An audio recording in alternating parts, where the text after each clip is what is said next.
ಸರ್ಕಾರ ಇದನ್ನು ಮಾಡಬಾರ್ದು. ಉದ್ಯೋಗ ಕೊಡಿಸಲು ನೀವು ಮಾಡ್ತಾ ಇದ್ದೀರಿ ಎಲ್ಲರಿಗೂ, ಆದರೆ ಉದ್ಯೋಗ ಕೊಡಿಸೋ ಮಾರ್ಗ ಸರಿ ಇಲ್ಲ. ಅದೇ ರೈತರಿಗೆ ಮಾರ್ಕೆಟ್ ಕೊಡ್ರಿ ಗುರುಗಳ. ನಿಶ್ಚಿತವಾಗಿ ರೈತರು ಎದ್ದು ನಿಲ್ತಾರಲ್ಲೇ.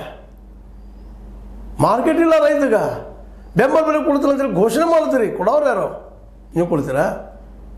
ವ್ಯಾಪಾರಿ ವರ್ಗದವ್ರಂತ ಕೊಡ್ಲಿಕ್ಕೆ ಸಾಧ್ಯನೇ ಇಲ್ಲ. ತಮಗೆ ಲಾಭ ಆಗದೆ ಯಾರೂ ಮಾಡೋದಿಲ್ಲ ಅಂದಾಗ ಮೊದಲು ರೈತರು ಬೇಕಾಗಿದ್ದು ಅವ್ರ ಮಾರ್ಕೆಟ್. ಅದನ್ನು ಮಾಡೋದು ಬಿಟ್ಟಿದ್ದು ನಾವು ಇಂಡಸ್ಟ್ರಿ ತೊಗೊಂಬರ್ತೀವಿ. ಎಷ್ಟು ಇಂಡಸ್ಟ್ರಿ ಆದವು ರೀ ಕರ್ನಾಟಕದಲ್ಲಿ? ಆಂಧ್ರದಲ್ಲಿ ಎಷ್ಟಾಗಿದೆ ಅವ್ರಿಗೆ? ಎಷ್ಟು ಅನ್ಎಂಪ್ಲಾಯ್ಮೆಂಟ್ ಸಾಲ್ವ್ ಮಾಡಿದ್ದಾವೆ, ಇವೆಲ್ಲ ನಿರುದ್ಯೋಗ ಸಾಲ್ವ್ ಮಾಡಿದ್ದಾವೆ. ಒಮ್ಮೆ ಇದನ್ನೆಲ್ಲ ಒಮ್ಮೆ ಬಿಚ್ಚಿ ಹೇಳ್ರಿ ಇದನ್ನು. ಇಲ್ಲಿ ರೈತರು ಇವತ್ತು ಅದಕ್ಕಾಗಿ ವಿರೋಧ ಮಾಡ್ತಾ ಇದ್ದಾರೆ.